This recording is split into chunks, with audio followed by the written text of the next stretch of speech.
오늘 본문을 중심으로 죄와 은혜라는 제목으로 하나님의 말씀 증거하도록 하겠습니다.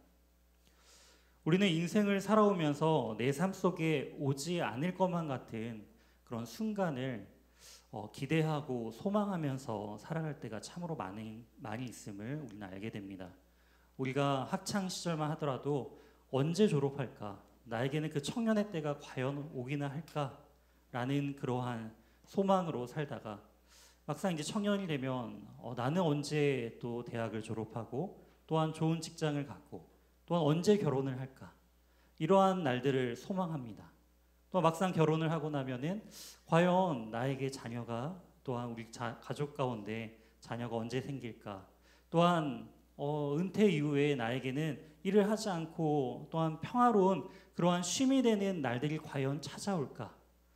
이처럼 우리에게는 그런 날들을 하루하루 소망하면서 살아갈 때에 문득문득 되돌아보니 내가 소망했던 그 순간과 그 시간들이 어느덧 훌쩍 내가 그 시간을 지나가고 있음을 깨달을 때가 참으로 많이 있는 것을 우리는 알게 됩니다.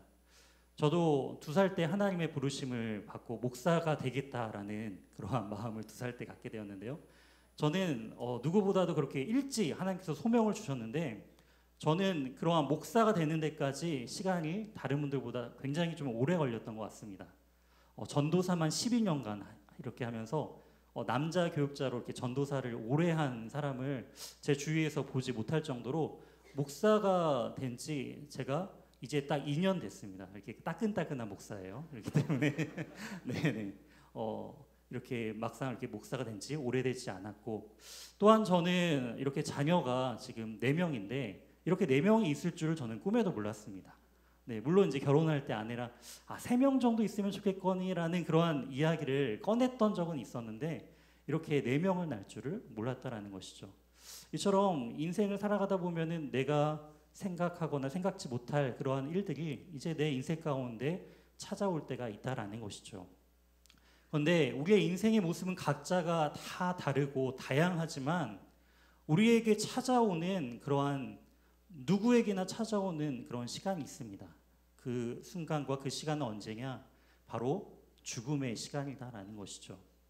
물론 우리가 겪어보지 못했지만 우리가 모든 사람들은 또 주위에 많은 사람들은 지금 죽음을 경험하고 또한 죽음을 향하여 나아가고 있다는 것을 우리는 누구나 다 알고 있습니다. 이처럼 왜 인간은 죽게 되는 것일까요? 그것은 바로 성경은 죄로 인하여서 죽게 되었다라는 것을 우리에게 말씀해 주고 있습니다. 이 창세기 6장은요. 이러한 죄가 얼마만큼 세상에 만연해지고 있는지 그리고 그로 말미암아 하나님께서는 이제 드디어 그 인간을 심판하시겠다라고 작정하시는 것을 볼 수가 있습니다. 바로 인간의 죄가 만연해지고 하나님의 심판이 예고되는 장면이 바로 이 창세기 6장이다라는 것이죠. 이처럼 오늘 이 본문을 통하여서 우리는 과연 그 죄에 대한 그 실제가 과연 어떻게 오게 되었고 만연해지게 되었고 그 사회의 모습은 죄가 만연한 사회의 모습은 과연 어떠한지 그럼에도 불구하고 하나님의 은혜가 그 시대를 통과하면서 어떻게 지금 살아가는 우리에게까지 그 하나님의 은혜가 임하게 되는지를 오늘 이러한 죄와 그리고 은혜에 대한 문제를 이 말씀을 통하여서 함께 상고하고 또 우리가 하나님의 은혜 가운데 거하는 복된 이 밤이 되길 주님의 이름으로 축원드립니다. 오늘 1절 말씀을 보시게 되면은 사람이 땅 위에 번성하기 시작했다라고 기록하고 있어요. 이처럼 이 번성에 대한 축복의 예언의 말씀은 이미 창세기 1장 28절에 기록되어 있습니다. 하나님이 그들에게 복을 주시며 하나님이 그들에게 이르시되 생육하고 번성하여 땅에 충만하라 땅을 정복하라 바다의 물고기와 하늘의 새와 땅에 움직이는 모든 것들을 다스리라라고 이미 하나님께서는 지상 명령을 통하여서 인류가 번성할 것에 대한 약속을 하셨다라는 것이죠. 이러한 하나님의 약속이요 인간이 죄를 지었음에도 불구하고 하나님의 약속은 신실하게 성취되고 이어져 가고 있다라는 것을 우리는 이 말씀을 통해 알 수가 있습니다. 즉 죄가 만연한 시대 속에도 하나님의 신실하심은 멈추지 아니하시고 하나님의 계획과 은혜가 흘러가고 있다라는 것을 우리는 알 수가 있다라는 것이죠. 근데 문제는 이제 2절입니다. 2절 말씀을 보시게 되면은 하나님의 아들들이 사람의 딸들의 아름다움을 보고 자기들이 좋아하는 모든 여자를 아내로 삼는지라라고 기록하고 있습니다. 여기서 하나님의 아들들과 사람의 딸들에 대한 해석이 크게 세 가지로 이제 구분해 볼 수가 있는데요. 보통 이 하나님의 아들들에 대한 모습들은 이제 천사를 상징할 때 하나님의 아들들이라는 표현을 사용하곤 합니다. 그리고 사람의 딸들은 인간을 뜻한다라는 것이죠. 그러면 이 말은 무엇인가요? 천사와 하나님의 아들들을 생각하는 그 천사와 인간이 이제 연합하여 결혼을 해서 새로운 종족의 등장을 의미하는 것인가, 이렇게도 해석을 했던 때가 있는데 그것은 문맥적인 의미상 이제 올바르지는 않은 부분인 것 같습니다. 왜냐하면은 이제 천사는 영적인 존재고 또 하나님께서는 인간이 하나님의 나라에 임하였을 때 이러한 결혼하는 관계도 아니고 하나님의 은혜 가운데 천사와 같은 존재가 된다라고 말씀하시는 걸 통해서 우리는 그 천사와 인간 간의 관계를 가져서 가정의 그러한 모습을 형태를 갖추는다라는 해석은 잘못된다라는 것을 또한 이해해 볼 수 있다라는 것이죠. 두 번째 해석은 하나님의 아들들을 당시에 그 권력을 가지고 있는 힘 있는 세력으로서 이해를 하면서 힘 있는 세력들과 그렇지 못한 그저 일반 그 사람들 간의 결혼에 대한 부분들로 보지만, 물론 그렇게도 해석할 수 있지만 더 이러한 문맥적인 의미에서 그리고 이 창세기를 전체적인 의미에서 살펴볼 때 가장 전통적인 해석은 바로 이 하나님의 아들들을 셈의 후손으로 봅니다. 그리고 이 사람의 딸들을 가인의 후손으로 보는 것을 이제 우리는 전통적인 해석으로서 따르게 된다라는 것이죠. 이 말은 뭐냐면 셈의 후손들은 하나님의 말씀을 신실하게 따르고 믿음의 그러한 삶을 살아가는 그러한 후손들을 의미한다라는 것이죠. 가인의 후손은 어떤가요? 하나님의 뜻을 버리고 죄 가운데 만연한 그러한 삶을 살아가는 그러한 종족을, 그러한 민족을 이 가나안 그 가인의 후손으로서 이제 해석해 볼 수 있다라는 것입니다. 즉 믿음의 그러한 자녀들과 믿지 않는 자녀들이 이제 결혼을 해서 가정을 이루는데 그 기준이 무엇이냐? 아름다움을 보고라는 것을 우리는 주목해 볼 수가 있습니다.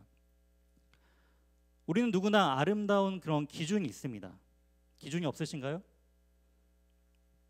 네, 없으신가요? 그냥 남자고 여자면 되는 건가요?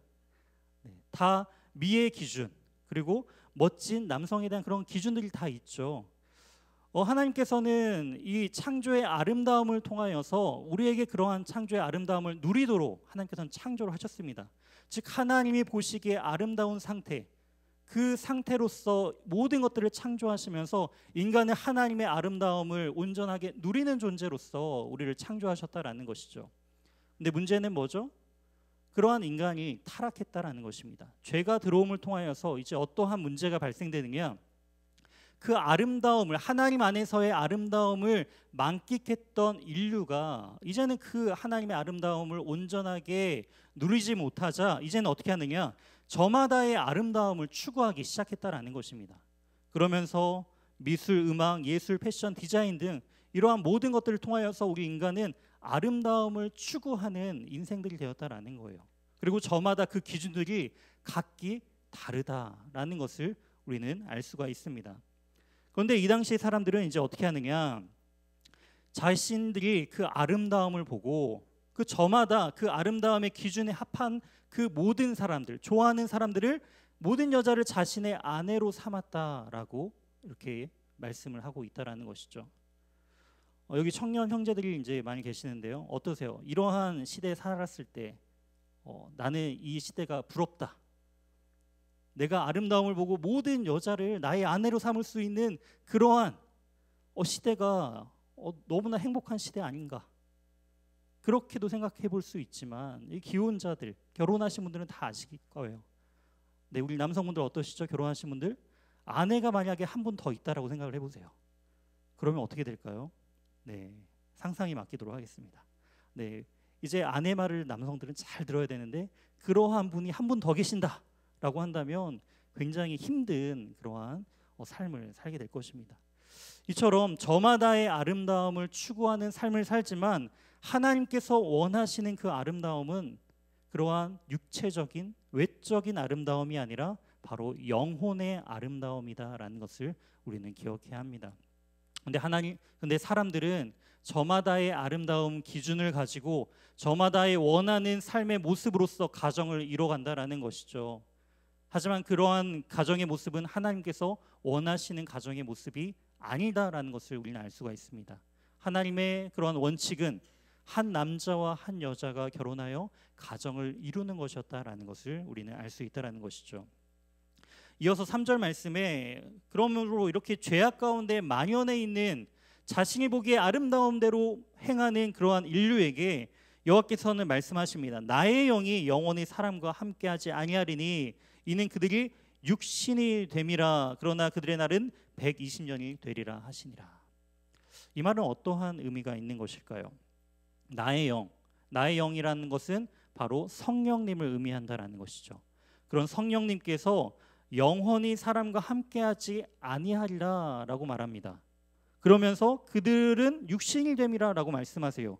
그 말은 뭐냐면은 생명의 근원 되신 그 하나님이 성령 하나님께서 이제 모든 호흡이 있는 그 생명을 심판하고 또한 이제 파멸을 예고하시면서 성령께서는 그 죄 가운데 만연하고 사람이 서로의 그런 아름다움을 보면서 죄 가운데 있던 인류를 그리고 성령께서 있으심을 통해서 보존해 주시고 또한 섭리해 주셨음에도 불구하고 이제는 그 성령께서 사람과 함께 있지 아니하고 떠나신다라는 거예요. 성령께서 떠나시는 인생, 그 인생은 육신이 될 수밖에 없다라는 것입니다. 육신, 바로 아담, 흙, 먼지 같은 존재가 된다라는 것이에요. 즉 인간은 다시금 먼지 같은 존재로서 사라지게 될 것을 또한 하나님께서는 이 말씀을 통해 말씀하십니다. 그러나 그들의 날은 지금 몇 년이 되리라라고 말씀하고 있죠? 바로 120년이 되리라라고 말씀해주고 있습니다.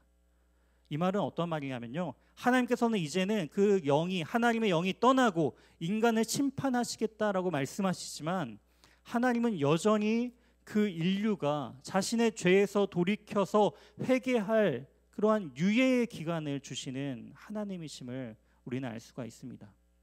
하나님은 끝까지 인내하시고 참으심을 통하여서 그러한 죄 가운데 있었던 인류가 다시금 하나님께로 돌아올 수 있는 그러한 여지와 기회를 여전히 주시는 분이시다라는 것을 알 수 있습니다. 심판을 말씀하셨지만 여전히 하나님의 중심은 뭐죠? 나에게 돌아오렴. 너희가 회개하고 이제 너희 스스로의 아름다움을 바라보는 인생이 아니라 바로 영혼의 아름다움, 하나님의 아름다움을 바라볼 수 있도록 그들의 삶이 변화될 것을 하나님은 간절하게 원하시고 계시다라는 것이죠. 그러나 과연 이 사람들은 어떠한 선택을 하면서 살고 있을까요? 그 사람들의 모습을 이제 4절 통해서 당시의 그 사회의 모습을 우리에게 보여주고 있습니다. 당시에는 네피림이 있었다라고 합니다. 네피림. 그리고 그 후에도 하나님의 아들들이 사람의 딸들에게로 돌아와 자식을 낳았으니 그들은 용사라, 고대의 명성 있는 사람들이었더라라고 이야기를 하고 있습니다. 성경을 이렇게 정독하시는 분들이라면은 이 네피림이라는 단어가 이 창세기 6장과 또 한 군데 등장하는 것을 알 수가 있습니다. 그 또 한 군데 등장한 곳은 바로 민수기 13장이죠. 민수기 13장에서 이제 그 모세가 그 가나안의 정탐꾼을 보내면서 이 정탐꾼이 돌아와서 보고하는 장면이 민수기 13장 32절과 33절 말씀입니다. 우리 한번 함께 합독하도록 하겠습니다.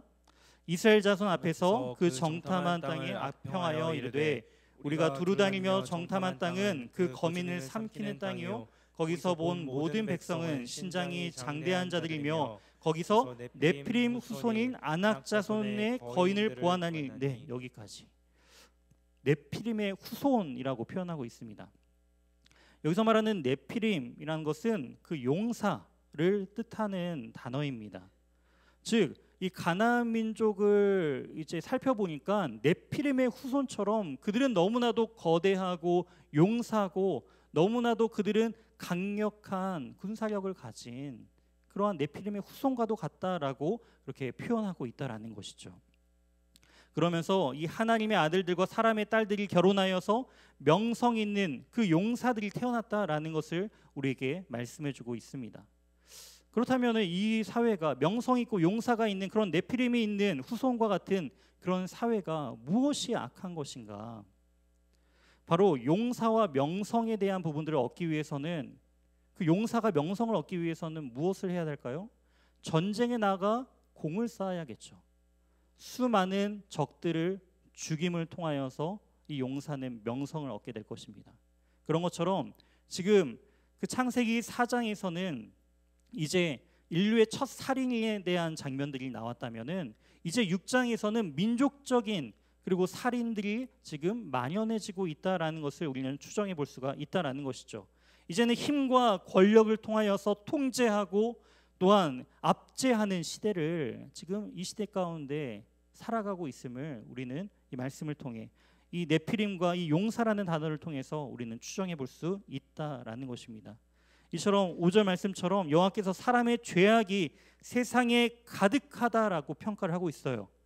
그의 마음으로부터 생각하는 모든 계획이 항상 악할 뿐이다라고 말씀하고 계십니다. 모든 사람은 그 모든 생각과 마음으로부터 나오는 모든 계획이 항상 악하다라고 말씀하고 있다라는 것이죠. 왜 그렇게 모든 사람의 모든 생각과 그 계획과 모든 것은 악하게 된 것일까요? 그것은 바로 인간의 원죄 때문이다라는 것이죠. 아담의 죄로 말미암아 시작된 이 원죄. 그렇기 때문에 어떤 학자는 그 아담의 죄에 대한 부분들을 평가할 때 아담의 그 죄는 모든 인류를 향한 살인 행위다라고 표현한 것처럼 아담의 죄는요, 그 자신의 죄만이 아니라 이제 인류로 하여금 모든 그 원죄가 그 죄 가운데 거하게 되는 그러한 시작임을 우리는 알 수가 있습니다. 즉 인간은 전적인 부패 가운데 선을 행할 아무런 능력이 없는 존재가 되었다라는 것을 우리는 알 수가 있습니다. 하나님은 한탄하세요. 그러한 인류를 보면서 한탄하십니다. 마음이 심각한 근심을 하신다라는 것이죠. 왜요?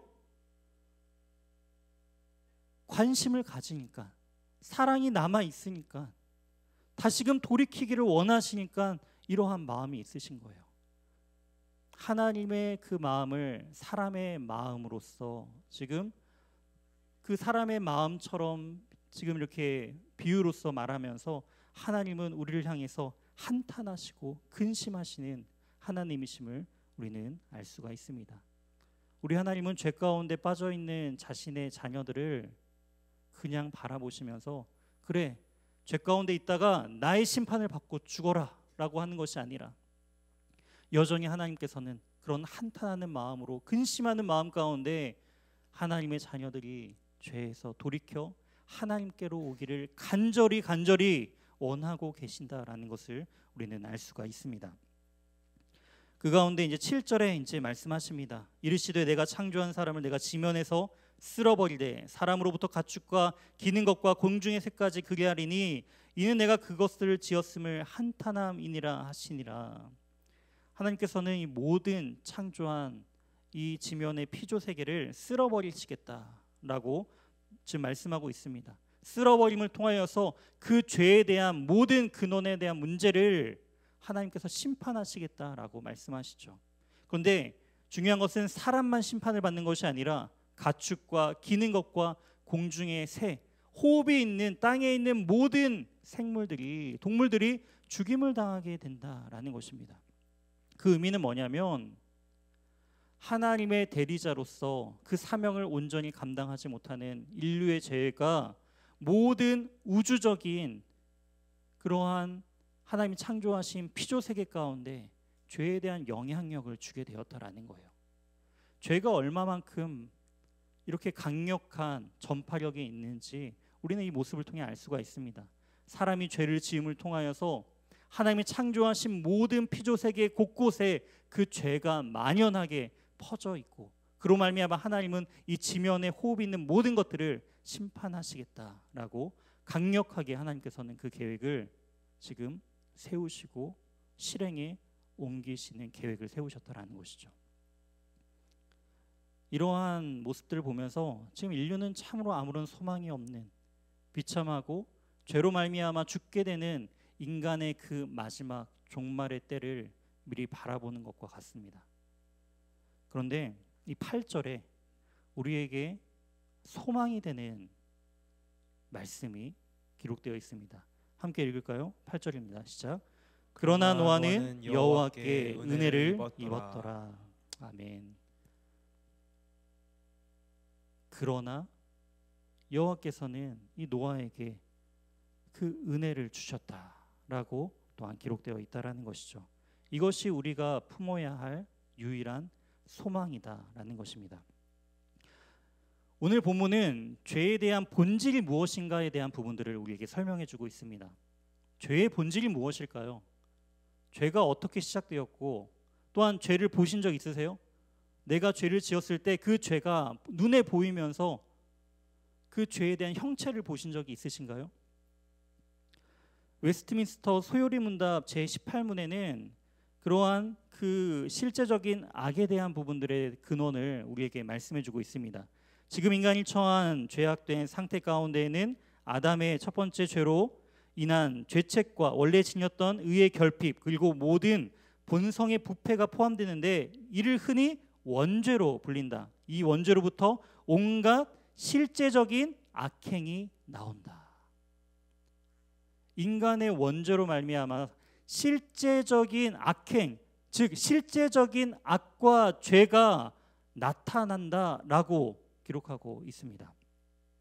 즉 죄의 본질은요, 물리적인 문제로 보이는 어떠한 형체와 대상의 존재가 아니라 바로 윤리적인, 그리고 인간이 하나님의 그 형상을 떠난 왜곡된 의지로부터 생긴다라는 것입니다. 우리는 보통 우리의 인생 가운데 죄를 지을 때 남의 탓을 할 때가 참으로 많죠. 누구 때문에 내가 이렇게 죄를 짓고 어려운 환경 가운데 살게 되었는가? 우리 인간은 그러한 왜곡된 그러한 본성과 원죄가 있기 때문에 그 죄를 내가 스스로 인정하기보다는 남의 탓, 상대방 탓을 하는 경우가 많이 있습니다. 심지어는 이 죄에 대한 원인마저도 하나님께 돌리는 경우도 있다라는 것이죠. 왜 그 선악을 알게 하는 나무 열매를 만드셔가지고 인간이 죄를 짓게 하는가? 하나님께서 주신 자유와 아름다움을, 그 은혜를 바라보지 못하고 그 죄를 짓는 것마저도 하나님의 탓으로, 또 여자의 탓으로 그렇게 핑계대는 인생의 모습이 바로 우리의 모습이다라는 것입니다.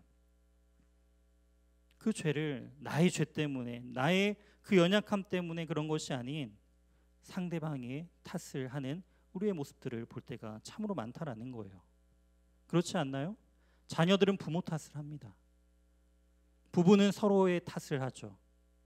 그런 것처럼 우리는 인정하기보다는 상대방 탓을 하면서 서로를 미워하고 원망하는 일들이 우리의 인생의 곳곳에서 나타난다라는 것입니다. 이처럼 죄는요, 추상적인 그러한 개념적인 것이 아니라 실제적인 것이다라는 것입니다. 죄는 실제한다라는 거예요. 어떻게 할 수 있나요? 악은요, 그리고 이 죄는요, 살상, 폭력, 기아, 증오, 자연의 파괴, 하나님의 형상이 왜곡되는 그 폭력의 살상의 현장 속에서 이 죄는 실제로서 드러나고 나타난다라는 것입니다. 피조세계의 그 창조의 질서가 무너지는 현장에 죄가 있다라는 것입니다. 곳곳에 수많은 기근들, 전쟁, 여러 가지 자연의 재해, 우리는 뉴스를 통해서 아니면 우리가 실생활을 통해서 곳곳에서 우리는 그러한 모습들을 바라봅니다. 그게 무엇인가요? 실제로 존재하는, 실제하는 그 악의 모습들이 그러한 사회 곳곳에 이러한 모습들로 나타난다라는 것이죠. 이처럼 이 실제하는 악을 우리는 어떻게 이겨낼 수 있는 것일까요? 이 악에 대한 문제, 실제하는 이 악을 우리는 어떻게 이겨낼 수 있는가? 로마서 12장 21절에는 이렇게 기록되어 있습니다. 함께 읽을까요? 악에게 지지 말고 선으로 악을 이기라. 그렇습니다. 악은요, 그 죄는요, 이 사탄으로부터 시작되어서 우리에게 유혹하고 죄를 짓도록 그렇게 우리를 끊임없이 유혹을 합니다. 근데 문제는 뭐냐면 그 유혹이 사탄 때문에 우리가 그 죄를 짓는 게 아니라 결국은 그 죄에 대한 부분들을 선택하는 건 인간의 자유의지를 통하여서 우리가 그 죄를 선택하고 짓는 것이다라는 것이에요. 그런 것처럼 이 악, 우리가 스스로 짓게 되는 그 악을 무엇으로 이기라고 말씀하고 있죠? 선으로 악을 이기라라고 말씀하고 있습니다. 그렇다면 그 선은 무엇일까요? 선. 그 선에 대한 존재를 우리는 알아야 된다는 것입니다. 이 선은요, 인간으로부터 나올 수 없는 것이다라는 것을 우리는 알 수가 있습니다. 하나님께서 그 인간의 모든 생각과 마음으로부터 나오는 모든 것이 악하다라는 것을, 악한 뿐이다라는 것을 분명하게 우리에게 말씀해 주셨던 것처럼 우리에게 선한 것이 우리로부터 흘러나올 수가 없는 존재다라는 것입니다. 그렇다면 그 선에 대한 부분들, 그 선은요, 오직 하나님으로부터 나오는 것이다라는 것을 우리는 알 수가 있습니다. 악은요, 하나님이 창조하신 모든 생명을 파괴합니다. 하지만 선은요, 하나님께서는 그 선을 통하여서 다시금 생명을 내어주심을 통하여서 악을 이기게 하신다라는 거예요. 악이 실제하는 것처럼 선도 실제합니다. 우리가 어떻게 할 수 있나요? 다시금 그 하나님의 선으로부터 이 악한 부분들을 회복하게 하시는 하나님의 은혜와 사랑을 통하여서 우리는 그 하나님의 선에 대한 실제를 경험할 수 있다는 것입니다. 사랑하는 우리 신일교회 성도 여러분, 우리 성도님들은 하나님의 은혜를 경험해 보셨나요? 하나님의 은혜를 누리고 계신가요? 분명히 우리에게 하나님의 은혜를 주셨죠. 하나님의 사랑을 우리가 경험했죠. 우리가 어떻게 알 수가 있나요? 하나님의 그 선, 하나님의 사랑의 결정체, 그 클라이막스는 바로 예수님의 그 십자가를 통하여서 우리에게 나타났다라는 것입니다. 완전한 하나님이시자 완전한 인간으로 오신 그 예수님께서 죄악에 만연한 인류를 위하여 자신의 생명을 아낌없이 바치심을 통하여서 자신의 생명을 내어줌을 통하여서 선으로 악을 덮으신 사건, 그것이 바로 십자가의 사건이다라는 것입니다. 악한 시대 속에서 우리는 선으로 이 악을 이길 수가 있는데요, 하나님의 그 선, 우리가 그 선을 어떻게 바라볼 수 있는 것인가요? 어떻게 그 선을 통하여서 악을 이길 수 있는 것일까요? 그것은 십자가를 우리가 깊이 묵상할 때, 십자가의 그 의미를 깊이 깨달을 때 우리는 악을 선으로 이겨낼 수 있다라는 것입니다. 우리 마음 가운데, 우리 행동 가운데 실제적인 죄악된 모습들이 드러날 때가 있습니다. 도저히 감당하지 못하고 미워하고 사랑하지 못하는 그러한 죄가 우리의 삶 가운데 실제할 때가 있다라는 거예요. 그럴 때 우리는 어떻게 해야 할까요? 십자가를 묵상하십시오. 십자가를 묵상하세요. 그 십자가 아래 우리가 매달리며 우리 안에서는 선한 것이 나올 수가 없다라는 거예요. 하지만 그 하나님의 온전하신 선을 통하여 그 십자가의 은혜를 묵상하고 바라봄을 통하여 우리는 선으로 악을 이겨낼 수 있다라는 것입니다. 이제 성령께서는 이 노아의 때는 성령께서 그 악한 죄악 가운데 만연해 있던 사람들을 떠나셨지만 이제 이 성령께서는 결코 우리를 떠나시지 않겠다라고 약속하셨습니다. 그 성령을 의지하며 오늘 이 밤 십자가 바라보면서 우리가 선으로 악을 이기는 밤이 되었으면 좋겠습니다. 우리가 이 밤 기도하며 나아갈 때 십자가를 묵상하는 밤, 온전히 하나님의 그 선을 바라보는 저와 사랑하는 신일교회 모든 성도님들 되시길 주님의 이름으로 축원드립니다.